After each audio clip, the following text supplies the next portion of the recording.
5 August তীব্র জনরোষ, রক্ত আর লাশের উপর দাঁড়িয়ে ফুঁসছে বাংলাদেশ। চারদিকে দাবি একটাই, দফাও একটা, স্বৈরাচারের বিদায় চাই, চাই বিপদমুক্ত এক বাংলাদেশ। বিদ্রোহের চূড়ান্ত বিস্ফোরণে তাকে পালাতে হয়। বহু রক্ত খাওয়ার পর তার জিপচাই টেনে ছিঁড়ে ফেলে গর্জে ওঠা বাংলাদেশ। মধ্য দুপুরে কড়া রোদের আড়াল টেনে পালান স্বৈরাচার শেখ হাসিনা। ঘোরতর বিপদ থেকে বাঁচে বাংলাদেশ। আসে কাঙ্ক্ষিত সেই মাহেন্দ্রক্ষণ। ছেটিয়ে দাঁড়ানো হাসিনার দিকে আশ্রয়ের হাত বাড়ায় ভারত। তাদের মনে ছিল কুটচাল আর হিংসার বিষ বাষ্প। হাসিনাকে আশ্রয় দিয়েই ভারত নামে নতুন খেলায়। লক্ষ্য একটাই, যে কোনো মূল্যে বাংলাদেশকে বিপদে ফেলতে হবে। ঢাকাকে কোনো রকম স্বস্তিতে রাখা যাবে না। হাসিনার কান কথায় নরেন্দ্র মোদীর কান গরম হয়ে উঠছে। দিল্লিতে চড়ে বাংলাদেশ বিরোধী ষড়যন্ত্রের পারদ। আবারও ষড়যন্ত্রে মেতে উঠছে ভারতের কুখ্যাত গোয়েন্দা সংস্থা।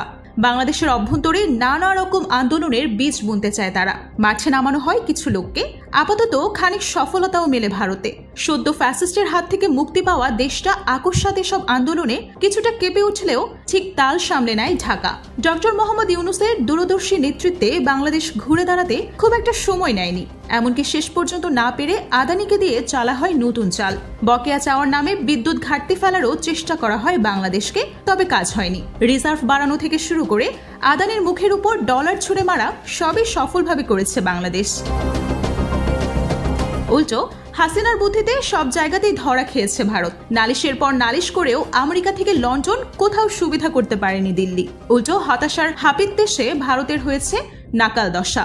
হাসিনাকে আশ্রয় দেওয়ার পর থেকেই ভারত তথা মোদীর শনির দশা কাটছেই না, এমনকি তার গদিতেও টান পড়েছে। দিল্লির কোথাও এখন কোনো স্বস্তি নেই। হাসিনাকে আশ্রয় দেবার পর থেকেই অশান্তি বেড়েছে ভারতে। মণিপুরে সংঘাত সামলে ওঠার আগেই ছত্তিশগড়ে দেখা দেয় বিদ্রোহ। মাওবাদী আঘাতে কেঁপে ওঠে দিল্লি। এরপর সেই বিদ্রোহ ছড়ায় পাঞ্জাবেও। এসব সামলানোর আগেই আসে আরো বড় ধাক্কা।